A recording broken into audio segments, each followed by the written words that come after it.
Tonight, 2 women arrested for allegedly trying to smuggle contraband into the Port Augusta prison. And a Mexican moving into Port Lincoln. Fast food favourite Zambrero set to open up shop in Port Lincoln. This is Southern Cross News with Fraser Goldsworthy. Good evening. Police have arrested 2 women for allegedly trying to smuggle in contraband into the Port Augusta prison. In a joint operation with corrections officers, police seized ecstasy and counterfeit money. Contraband is no contender for the cops as Operation Dedicate at the Port Augusta prison saw 2 arrests over the weekend. Which involved a passive detection drug dog and officers from the Port Augusta CIB office. A 37-year-old woman from Burton was allegedly carrying substances on her and then more in her car, where they also found counterfeit cash. The female was subsequently arrested for trafficking in controlled substances. Brought back to the Port Augusta prison and charged. On the same day, police arrested a 35-year-old Trinity Gardens woman for driving while disqualified, while also being reported over possessing amphetamine. Police say a 31-year-old Kilburn woman was denied entry into the prison for possessing a prescribed drug. A 27-year-old Whyalla Stewart woman was also pulled up for allegedly possessing 5 ecstasy tablets. Police say they're satisfied with the result. We have a very good working relationship with not only the correctional services here in Port Augusta but across the state. Leaving a stern message to those thinking of bringing contraband inside. Be careful, because we are around at the prisons and we will catch you. Amelia Simpson, Southern Cross News. Meantime, a Whyalla woman has admitted to supplying drugs to her son after a video of him smoking a bong went viral online. Amelia Simpson has more from the Port Augusta courthouse. The video surfaced in August last year and shocked many in the community and around the state. Less than 24 hours later, the woman allegedly behind the camera was charged by police for supplying drugs to a child. She appeared here in the District Court in Port Augusta today. The video, which was posted on Facebook, appears to show a boy smoking a bong while being egged on by a woman off screen. She tells the camera it's his very first bong and to go for it. As he struggles and coughs, she tells him, "You wanted a cone, you have to smoke the whole lot." Appearing in court today on 2 counts of supplying drugs to a child, to which she pleaded guilty to. Do you have any comment on what happened? People I don't trust: politicians, police and journos. Bye. The Whyalla woman will reappear in court in 3 weeks' time. Education, infrastructure and agriculture will be targeted by the Spencer Gulf cities to bring new life to the region. The group has released its long-awaited Transforming the Upper Spencer Gulf plan, which it'll use to lobby for government support. Making the Upper Spencer Gulf great again. That's the vision the group has as it launched its landmark transformation document. We've identified the key themes and key initiatives and items of importance for the Upper Spencer Gulf cities. It actually gives us a big voice, in the state and federal government and all that sort of stuff, and it has a direction. 30 different initiatives will be targeted to increase diversity and opportunities. A major target, bringing TAFE mining courses from Adelaide into the mineral hotspot. They fly in, fly out from this location, Whyalla, as well. So to give that education on site, that's a great thing. On the back of Sundrop Farm's success, the region will invest in arid innovation, bringing trailblazing agriculture projects to town. We have so many options, for farm training and all that sort of stuff. With ports at Whyalla and Port Pirie and Port Augusta's position on the road transport network, it's striving to become the transit hub of the nation. But while all roads lead to Port Augusta, the group says it needs to be of a national standard. It's the main transit across to Australia, so we need to make sure we've got the correct infrastructure that can cater for what's coming on board. John Hunt, Southern Cross News. After the break, a fast food favourite descends on Port Lincoln. Zambrero set to set up shop in the town. All the details next. Mexican fast food giant Zambrero will soon be selling its renowned burritos in Port Lincoln. It's expected to employ up to 30 local staff, with the restaurant hoping to be open within months. It's a fast food favourite cross with a Mexican twist, and it's coming soon to the Eyre Peninsula. When our local franchise partners in Port Lincoln came to me and wanted to bring the brand to Port Lincoln, I jumped at the opportunity. I thought it would be a great fit for the brand, and with our expansion across the state. Mexican restaurant Zambrero is said to be satisfying the cravings of Port Lincoln locals, offering everything from tacos to quesadillas. It's great Aussie twist on Mexican favourites. It's burritos, bowls, nachos, tacos, those sorts of things. The future home of Zambrero will be on Tasman Terrace. The building is still under construction, but once it's complete, up to 30 locals will be employed. Yeah, the two franchise partners will likely employ probably 2 to 3 full-timers and 20 to 25 casuals. Zambrero has seen overwhelming success in SA, with 17 stores now open. Its initiatives, including the Plate for Plate program, have been popular among the community. Every bowl and burrito we sell, we donate a meal to somebody in need, and recently we passed 20 million meals donated. If you're wondering when you can buy a burrito in Port Lincoln, Zambrero say they're hopeful to be open by July,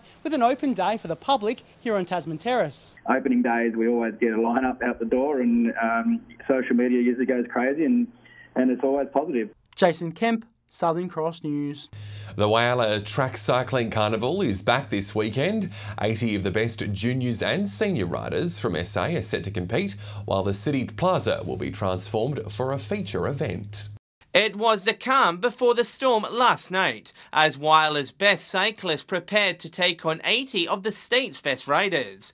The city's track cycling classic is back for another year, with the coach confident the home club will see some success. 10 juniors got in Adelaide only 6 weeks ago, rode very well, and 2 of them got picked for the nationals.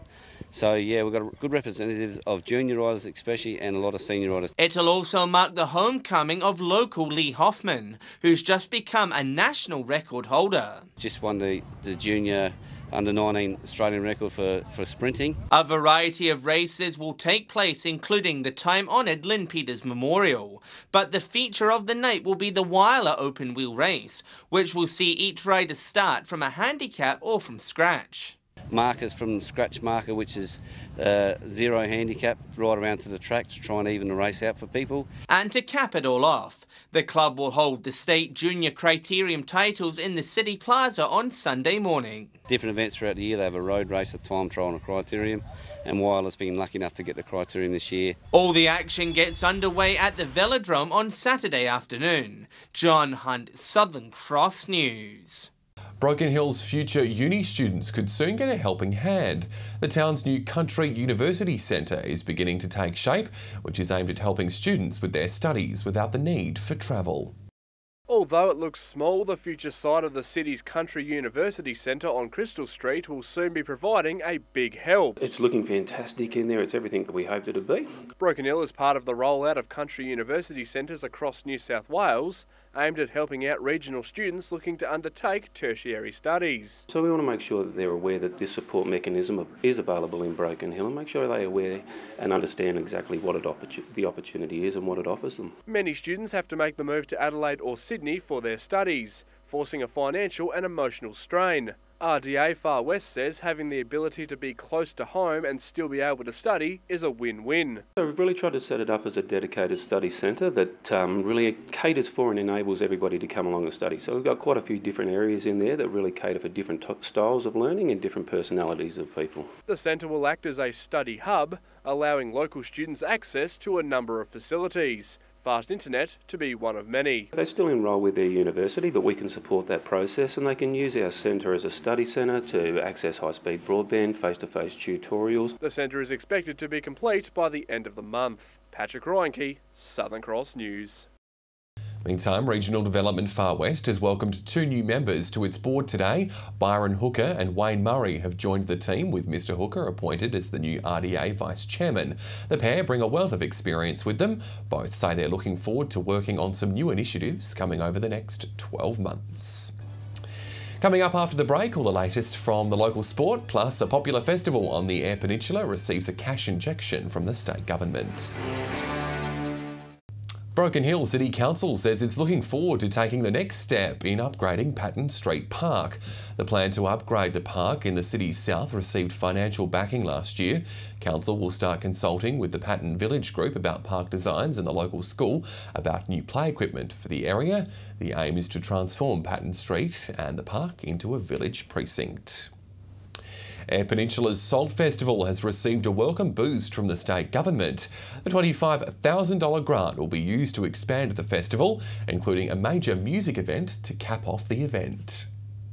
When Salt Festival failed to secure funding earlier this year, they didn't give up. Instead, went straight to the top. Jack, our chair, went and approached Jay Weatherall at the pub in Tumby Bay, as you do, and asked him for some funding to support Salt Festival. This week, the Premier's office called to congratulate organisers on securing $25,000. The funds are a welcome addition to the festival to be put towards securing a headline act for its major concert. Really create a melting pot of incredible music and excitement to finish off the festival in 2018. Salt Festival established itself last year, giving voice to local artists while capturing international attention. People saw the possibility of Salt and how they can present Eyre Peninsula and their art to the world, and also how we bring the world to Eyre Peninsula. This year, organisers are looking to shake even further into the regions, collaborating with the Tumby Bay Street Art Festival and working with artist Shay Shawley. Looking at food and wine, local produce, and working together with the council on looking at how the foreshore can be maximised here in Port Lincoln. Organisers say they're overwhelmed with the support, but are still taking applications from artists until the end of the month. We've got a whole lot of incredible ideas where people have really stepped up and are innovating. Jason Kemp, Southern Cross News. To local sport now, and a group of Broken Hill tennis players ventured interstate over the weekend for the annual Red Cliffs tennis tournament near Mildura. One of those players was our very own Patrick Reinke. And how did the Silver City fare, Pat? Well, Fraser, it was excellent conditions up in Red Cliffs over the weekend. A fine and sunny day paving the way for some quality grass-court tennis. Despite being pushed back a week because of extreme heat, there were still plenty of players taking part in the tournament. Nathan Crabb, Corey Pascoe and myself contested the Open Men's Championship, but unfortunately none of us made it to the final. Nathan and I fell short by one game in the round-robin groups. Hamish Inglis played very well in the A grade, unleashing his volatile forehand whenever he got the chance. His form continued in the doubles when he teamed up with Andrew Malloy, creating a formidable partnership. Despite the occasional swing and a miss, Hamish and Andy went on to win the A-grade doubles, the pair showing great chemistry. And the city's veterans had a good weekend as well. Jack Woods and Trevor Grillett finishing the runners-up in the B-grade doubles. Well done to them. And of course, Fraser, there was plenty of cricket happening in the regions too. Starting with Broken Hill and North Blitz West, and Central's strong bowling attack saw the reigning premiers dispatched south. In Port Lincoln, Charlton thumped Lincoln South by 10 wickets. Southern Eyre only lost one batsman chasing down Todd River, and Tasman scored a big total to beat Waybacks. To Whyalla and Rupina bowled a staggering 27 wides in their loss to Central, and North had no problem smashing South. Heading over to Port Pirie, and Wandera couldn't do enough against Proprietary, and a stunning century from Scott McIntyre saw Solly North record a big win over Southport. And in Port Augusta, Corn's target of 249 was too much for South to handle, and it was the same story in the game between West and Central. In Whyalla softball, Indians defeated Roadrunners by 9 runs, and a 21-run final innings saw Tigers upset Eagles in a remarkable game. And finally, in Whyalla baseball, Indians beat Tigers by 7 runs. So Fraser, plenty of cracking games across all the leagues with finals fast approaching. And if you want your sports results on Southern Cross News, be sure to send them through to localsport@sca.com.au. That was a very comprehensive wrap up there, Pat. Thank you, Patrick Reinke in Broken Hill. Well, stay with us. After the break, we'll have all the local weather details with Amy Stevenson. And Amy, it seems the warmer temperatures have settled back in around the Spencer Gulf. They have indeed, Fraser, with the Spencer Gulf experiencing an extremely hot day once again. I'll have all the details next. Welcome back. And the extreme heat has made a comeback in Port Augusta, 39 at the top there today. Whyalla reached 36, while it was a slightly cooler 29 in Port Lincoln. Meanwhile, temperatures hovered in the mid-30s in all other centres. Checking the satellite now, and despite some cloud over far western South Australia, it won't be bringing any rain. Skies are mostly clear elsewhere in the state under a high pressure system. And if you're planning on cooling off on the waters tomorrow, there will be southerly winds shifting southwesterly up to 10 knots. Seas will reach 1 metre and the sun will pop up at 6:45. Taking a look at conditions for tomorrow, and we'll see a return to some of those extreme heat temperatures. Port Augusta will reach a sweltering 42, while residents in Whyalla can expect tops of 39. Temperatures will creep into the low 40s in Woodna and Corn, while it'll remain slightly cooler in Port Lincoln with tops of 33. Meanwhile, Broken Hill is in for a scorching 39, with temperatures hovering in the high 30s to low 40s in all other districts. Looking towards the weekend, and while Port Lincoln will reach 33 on Friday, Saturday will see a top of just 27. Cleve is also in for a cooler change after hovering in the high 30s for the rest of the week. Meanwhile, Woodna will reach 43 on Thursday before dropping to 34 by the weekend. Further up the Gulf, and there will be a slight relief from the heat. It'll be a cloudy 39 in Whyalla on Friday before 31 on Saturday. Port Augusta will hover in the 40s before a fine 35 on the weekend, while Kadina will also creep up towards the 40s before a milder 31 on Saturday. Port Pirie will also see tops of 42 before cooling down slightly over the weekend. Clare will continue to hover in the high 30s. Meanwhile, there won't be much relief from the heat in Broken Hill, with temperatures staying in the 40s over the weekend. So Fraser, the Spencer Gulf is in for some extreme temperatures once again. Hopefully everyone can keep cool. Thanks, Amy. A look at tonight's top stories now. Police have arrested 2 women for trying to smuggle contraband into the Port Augusta prison. In a joint operation with correctional officers, police seized ecstasy and counterfeit money. A Whyalla woman has admitted to supplying drugs to her son after a video of him smoking a bong went viral online. She'll face court again in 3 weeks' time. And Mexican fast food giant Zambrero will soon be selling its renowned burritos in Port Lincoln. It's expected to employ up to 30 local staff, with the restaurant hoping to be open within months. And that's the local news this Tuesday. Thanks for your company. I'll have updates later. Until then, good night.